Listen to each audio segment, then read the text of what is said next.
சகோதரர் பக்சிங் அவர்களின் ஊழியத்திலிருந்து விடாய்த்துவனுக்கு ஏற்ற வார்த்தைகள். ஜூலை மாதம் தேதி. தேவன் தம்முடைய சுய ரத்தத்தினாலே சம்பாதித்து கொண்ட தமது சபை. அப்போஸ்தலர் நடபடிகள் புஸ்தகம் 20வது அதிகாரம் 28வது வசனம். இந்த நாட்களில் சபை என்ற வார்த்தை மிகவும் லகுவாகவும் கவனக்குறைவாகவும் கையாளப்படுகிறதை பார்க்கிறோம். ஜனங்கள் லுத்ரன் சபை அல்லது செயின்ட் ஜான் சபை போன்ற பெயர்களில் அழைக்கிறார்கள். ஆனால் வேதத்தில் ஒரு கட்டிடம் சபை என்று அழைக்கப்படுவதில்லை. இத்தகைய பயன்பாடு முற்றிலும் மனித யோசனையாகும். வேதத்தில் சபை என்று தேவன் பேசும்போதெல்லாம் கிறிஸ்துவின் விலையேறப்பெற்ற இரத்தத்தால் மீட்கப்பட்ட ஜனங்களின் ஐக்கியத்தை அவர் எப்பொழுதும் குறிப்பிடுகிறார்.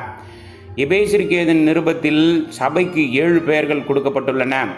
கிறிஸ்துவின் சரீரம், ஒரு புதிய மனிதன், பரலோக குடும்பம், தேவனுடைய வீடு, தேவனுடைய பண்ணை, பரிசுத்த ஆலயம் மற்றும் கிறிஸ்துவின் மணவாட்டி. எபேசியருக்கு எழுதின நிருபம் 1வது அதிகாரம் 23வது வசனம் மற்றும் 2வது அதிகாரம் 15வது வசனம், 3வது அதிகாரம் 15வது வசனம், 2வது அதிகாரம் 19வது வசனம், 2வது அதிகாரம் 21வது வசனம், 5வது அதிகாரம் 32வது வசனத்தை நாம் காணலாம். இந்த பெயர்கள் அனைத்தும் தேவனுடைய ஜனங்களை மட்டுமே குறிக்கின்றது. இவைகள் ஒரு கட்டிடத்தை குறிக்கவில்லை.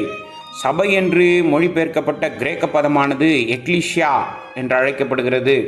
எக்லீசியா என்றால் உலகத்திலிருந்து அழைக்கப்பட்ட ஜனங்கள் என்று பொருள்படும்.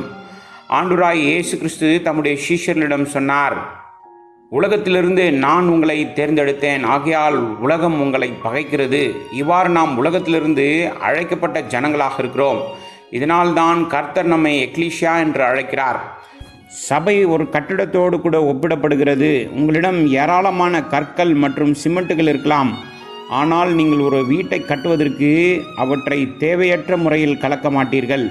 நீங்கள் தகுதி வாய்ந்த பொறியாளர்களால் ஒரு திட்டத்தை தயாரித்து திட்டத்தின்படி கட்டுவதற்கு திறமையான பணியாளர்களை பயன்படுத்துவீர்கள். கட்டுமான பணிகள் நடைபெற்று கொண்டிருக்கும் போது திட்டத்தில் மாற்றம் செய்ய பணியாளர்களுக்கோ அல்லது அவர்களின் மேற்பார்வையாளர்களுக்கோ எந்த உரிமையும் இல்லை.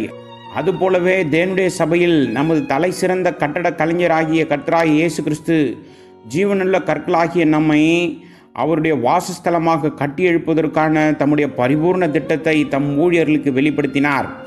தேவ ஊழியர்கள் தேவனுடைய பணிக்கு உதவவும் மேற்பார்வையிடவும் முடியும். என்றாலும் பரலோக திட்டத்திலிருந்து விலகி செல்ல அவர்களுக்கு அதிகாரம் இல்லை. தேவ ஊழியர்களாக நாம் தேவனுடைய வெளிப்படுத்தப்பட்ட திட்டத்திற்கு உண்மையுள்ளவர்களாக இருக்கின்றோம். மனித ஞானத்தின் அடிப்படையில் இப்பூமிக்குரிய திட்டத்தின்படியும் சபையை மனித ஞானத்தின் அடிப்படையில் இப்பூமிக்குரிய திட்டத்தின்படி உருவாக்காமல் இருக்க கவனத்தில் நாம் கொள்ள வேண்டும்.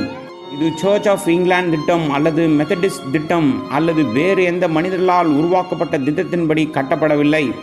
அவர் தனது சொந்த சரியான திட்டத்தை வைத்திருக்கிறார். அவருடைய தலைமை மற்றும் ஆளுகையின் கீழ் வர விருப்பமுள்ளவர்களுக்கு அவர் அதை வெளிப்படுத்துவார். சாலமோன் ஜெருசலேமில் ஆலயத்தை கட்டி முடித்தபோது தேவனுடைய மகிமை இறங்கி அதை நிரப்பியது. ஆனால் அந்த ஆலயம் நீண்ட காலம் நீடிக்கவில்லை, ஏனெனில் அது நேபுகாத்நேச்சாரால் அழிக்கப்பட்டது. ஆனால் கர்த்தராகிய இயேசு கிறிஸ்து இப்போது பரலோக ஆலயத்தை கட்டுகிறார். அது நித்தியத்திற்கும் தேவனுடைய மகிமையை கொண்டிருக்கும் மற்றும் அந்த மகிமையை வெளிப்படுத்தும். நீங்கள் தேவனுடைய அன்பை உணர்ந்திருக்கிறீர்களா? அவருக்கு நீங்கள் தேவை என்று உங்களுக்கு தெரியுமா? ஒருவேளை நீங்கள் தேவனுக்கு எந்த பயனும் இல்லை என்று நினைக்கிறீர்களா? தேவன் என்னை தம் ஊழியத்திற்கு அழைத்த போது என் பலவீனத்தையும் மதியினத்தையும் நான் மிகவும் உணர்ந்திருந்தேன். அவர் ஏன் என்னை தேர்ந்தெடுத்தார் என்று நான் ஆச்சரியப்பட்டேன். என்னால் சரளமாக பேச முடியவில்லை. நான் தடுமாறிதான் பேசுவேன். என்னால் ஒரு பாடல் கூட பாட முடியாது. நான் எந்த வேத கல்லூரியிலும் படித்ததில்லை. என்னை போன்ற ஒரு மனிதனை கொண்டு தேவன் என்ன செய்ய முடியும்? ஆனாலும் அவர் என்னிடம் மிக தெளிவாக பேசி, நீ எனக்கு வேண்டுமென்றார். தேவன் உங்களையும் விரும்புகிறார். அவர் உங்களில் கிரியை செய்து உங்களை தம்முடைய சாயலாக மாற்றி தேவனுடைய மகிமையால் உங்களை பிரகாசிக்க செய்வார். நீங்கள் பரலோகத்துக்கு போகும்போது தேவதூதர்கள் ஆச்சரியப்பட்டு கேள்வி கேட்பார்கள், இவன் மிகவும் கருப்பாகவும் அசிங்கமாகவும் இருந்தானே, ஆண்டவரே, அவனை எப்படி இவ்வளவு அழகாகவும் மகிமையாகவும் மாற்றினீர்? நான் என் உண்மையின் நிமித்தம் இதை செய்தேன் என்று தேவனும் பதிலளிப்பார்.